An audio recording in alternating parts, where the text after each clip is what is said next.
Aula número 2, dilatação térmica. Quando se tem um aumento de temperatura, aumenta o volume dos corpos. Vamos ver por que existe a dilatação linear, a dilatação superficial e a dilatação volumétrica. Se com aumento de temperatura aumenta o volume. Na realidade, sempre aumenta o volume, sempre aumenta nas três dimensões. Quando é que a gente vai considerar que a dilatação ela é linear? Quando uma das dimensões do corpo for bem maior que as demais. Por exemplo, uma barra, um trilho de trem, a gente considera a dilatação linear. Porque o aumento numa direção vai ser bem maior do que nas outras. A gente não vai perceber o aumento nas demais direções, apenas no comprimento. Vamos pegar um exemplo aqui. Ó. Eu tenho uma barra com comprimento inicial L0. Por exemplo, 70 centímetros. Coloco no forno, ela sai com comprimento maior, 72 centímetros. Qual foi a dilatação? Se ela tinha 70 e passou para 72, a dilatação foi 2 centímetros. Como é que foi feito esse cálculo? Olha lá, ΔL é igual a L menos L0, ou seja, 72 menos 70, 2 centímetros de dilatação. Isso se você tiver o comprimento final e o inicial. Mas a maior parte dos exercícios eu tenho que fazer a projeção, não é, do que vai acontecer. Então a dilatação linear depende da variação de temperatura, do ΔT. Quanto mais eu variar a temperatura, mais o corpo vai dilatar. Então se a variação de temperatura é pequena, dilata pouco. Se a variação de temperatura é muito grande, a dilatação é bem maior. Observe esse L0. Isso é o comprimento inicial. Então, corpos menores dilatam menos e corpos maiores dilatam mais. Esse é o princípio de funcionamento para fazer a construção dos trilhos do trem. Se eu tivesse um trilho de trem muito grande, eu teria uma dilatação também muito grande. Então, para diminuir a dilatação, se coloca comprimentos iniciais menores, ou seja, o trilho menor, com um espaço entre um trilho e outro para absorver essa dilatação. Esse espaço entre um trilho e outro é chamado de junta de dilatação. Observe o alfa. O alfa é uma constante que representa o material. Porque tem materiais que vão dilatar mais e outros materiais que vão dilatar menos. Então, cada material vai ter um coeficiente de dilatação. Agora, existem situações que a dilatação é superficial. É no caso de chapas, telhas, cerâmicas, que a gente vê que duas das dimensões é bem maior do que a terceira. Uma laje, por exemplo. Se esta laje dilatar, a gente percebe que ela vai ficar mais larga e mais comprida, mas a gente não vai perceber o aumento na espessura. E a dilatação em área vai ser a área final menos a área inicial, ou seja, a diferença de áreas. Mas da mesma forma e de forma analógica, a gente pode fazer a dilatação em área, que depende da variação de temperatura. Quanto mais variar a temperatura, mais vai aumentar a área, não é? Então, por exemplo, uma cerâmica que está na rua, ela está sujeita a uma variação de temperatura maior do que uma cerâmica que está dentro de casa. Por isso que o espaço entre uma cerâmica e outra é maior na rua, que nós chamamos de rejunte, que é a distância entre uma cerâmica e outra, certo? A área inicial também é importante, seguindo aquele princípio que coisas pequenas dilatam pouco e coisas grandes dilatam mais. Então, se tem alguma coisa que vai dilatar muito, o interessante é diminuir a área inicial.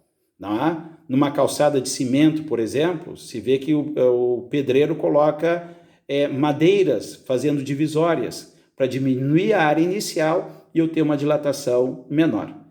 E nós sabemos que o material vai dilatar de maneira diferente. A gente pode ver que uma cerâmica tem um espaço entre uma e outra, e um porcelanato, a distância é praticamente nula.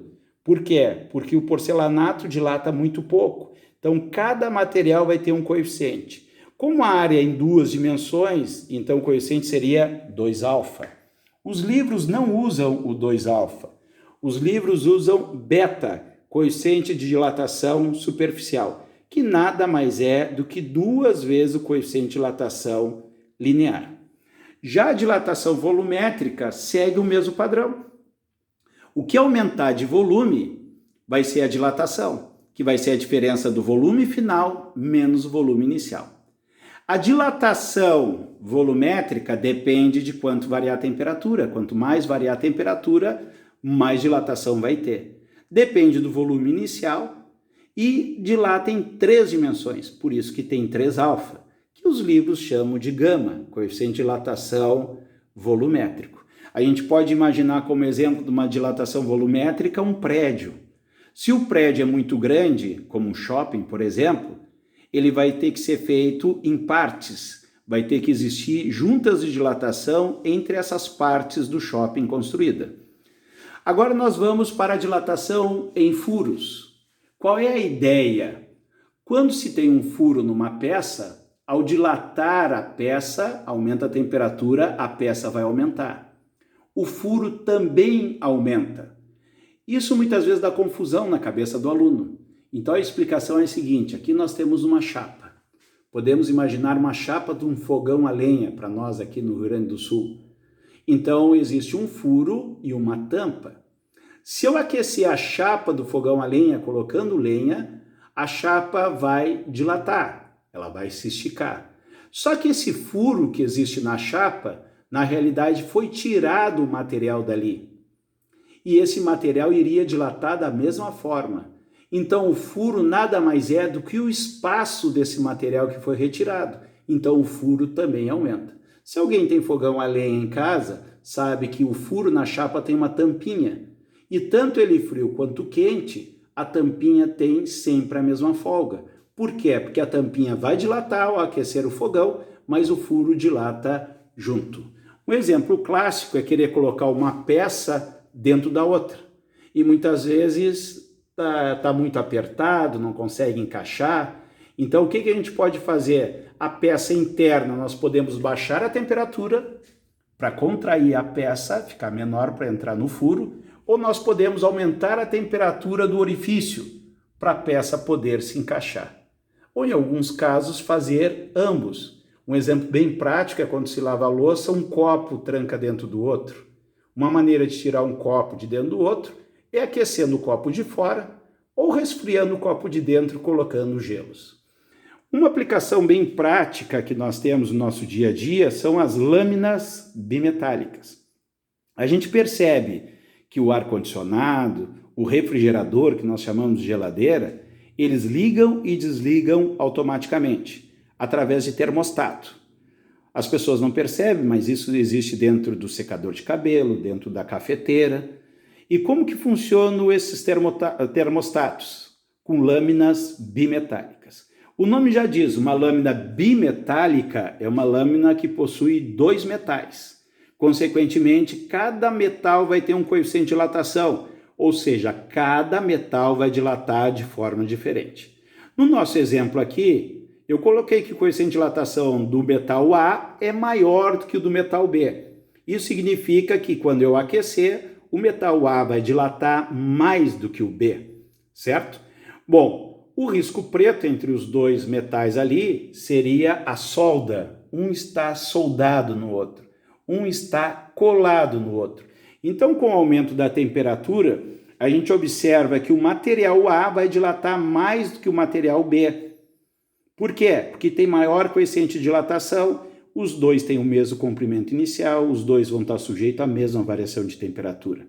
Consequentemente, a lâmina vai ter que se torcer para que o A fique maior do que o B. E no caso de baixar a temperatura, basta pensar que vai ser invertido. Então, o A que se contraiu mais no aumento de temperatura, ele se contrai mais. Tá? Antes, com o aumento de temperatura, ele tinha dilatado mais. E no caso da temperatura baixar, ele vai se contrair mais, torcendo a lâmina em sentido oposto de quanto nós aumentamos a temperatura. E agora nós vamos para a dilatação dos líquidos. Geralmente, um líquido dilata mais que o sólido. Esse geralmente é porque tem substâncias como o o mercúrio, que acaba nos confundindo, mas dificilmente aparece um caso desse. Então, praticamente nos exercícios, os líquidos vão dilatar mais do que os sólidos. Eu tenho um exemplo aqui bem didático, mas didático mesmo, porque os valores são exagerados. Eu tenho um frasco de 5 litros. Observe, um frasco de 5 litros. Quanto cabe lá dentro se eu encher ele totalmente? 5 litros de líquido. Então eu tenho um frasco de 5 litros com 5 litros de líquido. Eu vou aquecer o conjunto. Ambos vão dilatar. Só que observe que o líquido dilata mais do que o sólido. Então o frasco que é sólido dilatou 2 litros no nosso exemplo e o líquido dilatou 3. Tendo no final o frasco 7 litros e o líquido 8. Só que o líquido tem que estar contido dentro do frasco e 8 litros não vão caber dentro de 7 litros. Então vai derramar 1 litro. Quando derrama 1 litro, nós percebemos que houve uma dilatação do líquido. E aparentemente parece ser a dilatação do líquido, mas não é. Derramou 1 litro, foi o que eu consegui perceber, mas a dilatação do líquido na realidade é 3 litros. Por que é 3 litros que o líquido dilatou e eu enxergo apenas 1 litro? Porque o recipiente conseguiu segurar 2. Então nós temos que a dilatação aparente, que é o que eu enxergo, não é igual à dilatação do líquido. E sim, a dilatação aparente é igual à dilatação do líquido, descontando a dilatação do frasco. Esta expressão que eu utilizei com dilatações, eu posso usar também com seus coeficientes de dilatação, que são volumétricos. Líquido dilata sempre de maneira volumétrica. Então, observe que é a mesma relação para seus coeficientes. Uma dilatação importante é a dilatação anômala da água, ou seja, uma dilatação diferente para a água. Observe o gráfico em laranja. Eu estou aumentando a temperatura e de 0 até 4 graus Celsius o volume diminui. Por que isto acontece? Porque de 0 a 4 graus Celsius acontece uma acomodação molecular. Existem pontes que vão sendo quebradas e as moléculas vão ocupando esses espaços. Então as moléculas primeiro se acomodam até 4 graus Celsius. Por isso que de 0 até 4 graus eu tenho uma redução no volume, certo?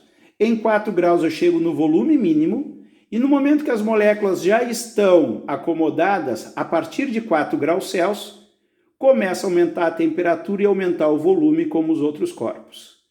Se a gente pensar na grandeza densidade, que é massa sobre volume, nós sabemos que a massa do corpo é uma constante. Isso significa o quê? Se eu pegar 1 quilo de água e colocar no freezer para congelar, eu vou tirar 1 quilo de gelo. Porém, a gente vai perceber que o gelo tem um volume maior do que a da água, mas a massa permanece a mesma. Se a massa é constante, nós chegamos à conclusão que densidade e volume são grandezas inversamente proporcionais. Observe o gráfico do volume. Quando o volume baixa, que é em laranja, a densidade em verde aumenta. E quando o volume aumenta em laranja, a densidade em verde baixa. É o que aconteceu na tabela aqui. Eu já tinha explicado para vocês que de 0 a 4 graus Celsius o volume diminuiu, a densidade vai aumentar. Em 4 graus Celsius eu tenho a densidade mínima, eu tenho a densidade máxima. Acima de 4 graus Celsius o volume aumenta. E pelo gráfico verde percebemos que a densidade diminui. Muito importante essa situação, que em 4 graus Celsius eu tenho volume mínimo e a densidade máxima. Isto vai explicar um fenômeno que acontece na vida, vamos dizer assim. Num país muito frio, eu estou imaginando um país aqui a menos 10 graus Celsius, existem os lagos e nós sabemos que a água, a pressão de 1 atm, ela congela a 0 graus. E por que a água nesses países frios acabam não congelando? Justamente pela dilatação anômala da água. Se eu imaginar camadas imaginárias dentro desse lago, a camada que estiver bem ao fundo tem densidade máxima. Sempre a maior densidade fica embaixo. Então, se a densidade é máxima, está a 4 graus Celsius. Voltando ao gráfico, 4 graus Celsius, densidade máxima. Se no lago, no fundo, tem densidade máxima, o lago não baixa de 4 graus Celsius. Isso garante que não vai ser congelado o lago. Outra coisa que acaba ajudando é que a superfície do lago acaba congelando. E o gelo é isolante, também ajudando não se ter perda de calor.